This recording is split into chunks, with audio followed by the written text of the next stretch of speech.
যদি আপনাকে বলি ঠাকুর শ্রী রামকৃষ্ণের 3টি উপদেশ আছে, যদি যে কোনো মানুষ সত্যি মেনে চলে, তাহলে তার বুকের ভেতরের চাপ, রাতের ঘুম ভাঙিয়ে দেওয়ার দুশ্চিন্তা, মাথার ভেতরের অস্বস্তি, অস্থিরতা সব আস্তে আস্তে গলে যায়।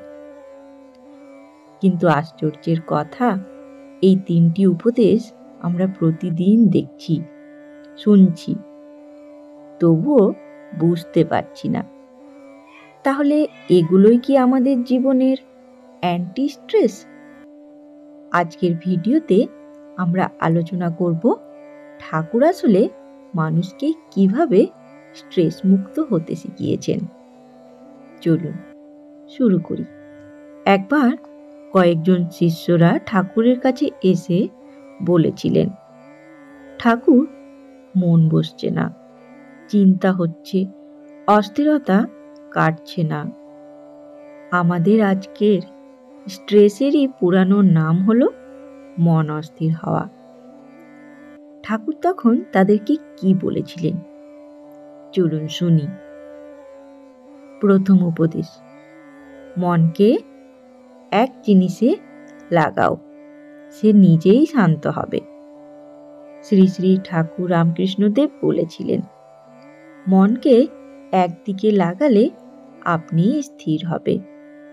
মন যদি এদিক ওদিক ছোটে, চিন্তা থামবে কি করে?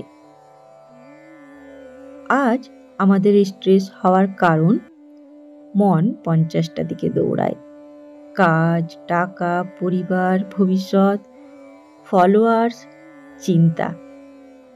ঠাকুর শিখিয়েছেন, মনকে একটুখানি জায়গায় থামাও, যেখানে মন টিকে থাকতে পারে। এটা জপ হতে পারে, নিঃশ্বাস দেখাও হতে পারে, বা ঈশ্বরের নামও হতে পারে।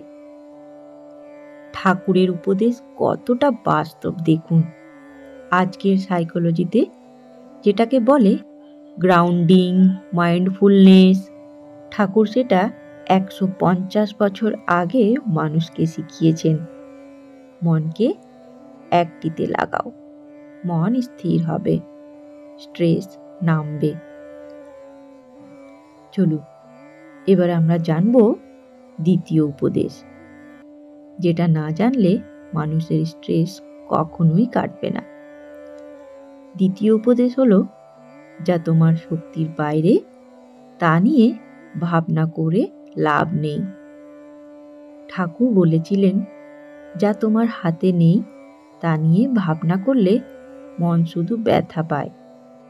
স্ট্রেসের সবচেয়ে বড় কারণ, আমরা এমন সব জিনিস নিয়ে ভাবি যা আমাদের হাতেই নেই।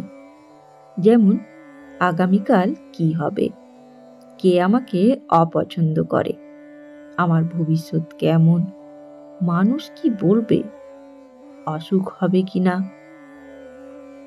ঠাকুর স্পষ্টভাবে বলেছিলেন, যা তোমার শক্তির বাইরে তা ভগবানের হাতে ছেড়ে দাও।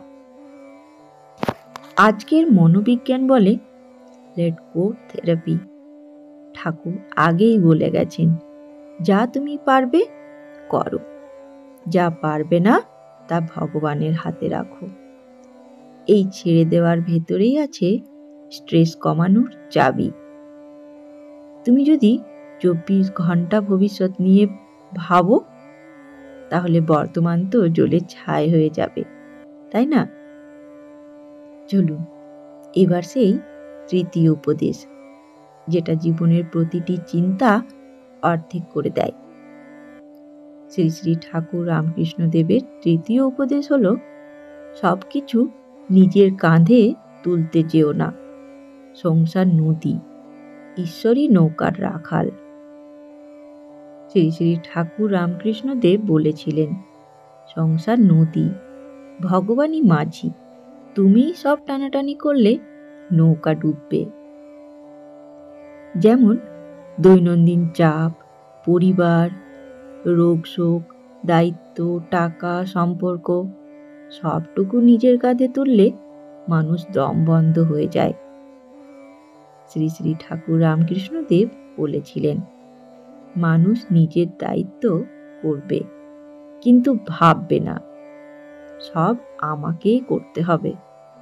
এই উপদেশ মানুষকে 3 ভাবে স্ট্রেস মুক্ত করে। প্রথম, কাজ ভাগ করে দিতে শেখায়। দ্বিতীয়, নিজের সীমা বুঝতে শেখায়। তৃতীয়, জীবনের ওপর আস্থা রাখতে শেখায়। তাই ঠাকুর বলেছিলেন, মাঝি আছে, তুমি নৌকাতে বসো। সেই সময় একবার গিরিশচন্দ্র ঘোষ ঠাকুরকে বলেছিলেন, আমার উপর এত দায়, মন শান্ত থাকে না। তখন ঠাকুর তাকে বুঝিয়ে বলেছিলেন, গিরিশ, তুমি কাজ করো, দায়িত্ব নেও না। যে মানুষ দায়িত্বকে নিজের পরিচয় করে তোলে সে ভেঙে পড়ে, আর যে মানুষ দায়িত্বকে কর্তব্য করে সে টিকে থাকে। বন্ধুগণ, চলুন এবারে আমরা 3টি ধাপের কথা জানব, যে ধাপগুলি জেনে আমাদের মনটিকে একটাতে কিভাবে লাগাবো। প্রথম ধাপ, মনকে একটিতে লাগানোর সহজ অনুশীলন। জপ নয়, চাইলে নিঃশ্বাস দেখো। দ্বিতীয় ধাপ, নিজের শক্তির বাইরে থাকা চিন্তা চিহ্নিত করা। 5টি সাধারণ স্ট্রেস চিন্তা, প্রতিটি চিন্তাকে ভাগ করা, আমার হাতে, ভগবানের হাতে। তৃতীয় ধাপ, দায়িত্ব আর বোঝা, এদের পার্থক্য। পরিবার, টাকা, কাজে কি কি দায়িত্ব, কি কি বোঝা। ঠাকুরের উপদেশ প্রয়োগ করে সেগুলিকে বোঝা। বন্ধুগণ, এবার আমার আপনাদের কাছে একটা প্রশ্ন। আপনার মন কোথায় দাঁড়িয়ে আছে? আপনি কি সব নিজের উপর তুলে নিয়েছেন? যা আপনার হাতে নেই তা নিয়ে কি বেশি ভাবছেন? কমেন্টে জানাতে ভুলবেন না। তাহলে ঠাকুরের এই 3টি উপদেশ, মনকে একদিকে লাগাও, যা তোমার হাতে নেই তা ভাবনা করো না, সব নিজের কাঁধে তুলো না। এই 3টি যদি সত্যি হৃদয়ে প্রবেশ করাতে পারেন, তাহলে স্ট্রেস আমাদের জীবনে অতিথির মতো আসবে এবং কিছুক্ষণের মধ্যেই চলে যাবে। এবার আপনাদের কাছে আরও 3টি প্রশ্ন রেখে যাচ্ছি, কমেন্টে জানাবেন। প্রথম প্রশ্ন, কোন চিন্তা আপনাকে সবচেয়ে বেশি স্ট্রেস দেয়? ঠাকুরের 3টি উপদেশের মধ্যে কোনটি আপনার জীবনে সবচেয়ে কাজে লাগবে? আর আপনি কি নিজের দায়িত্ব আর বোঝার পার্থক্য বুঝতে পেরেছেন? ধন্যবাদ, ভালো থাকবেন। জয় ঠাকুর, জয় মা, জয় স্বামীজি।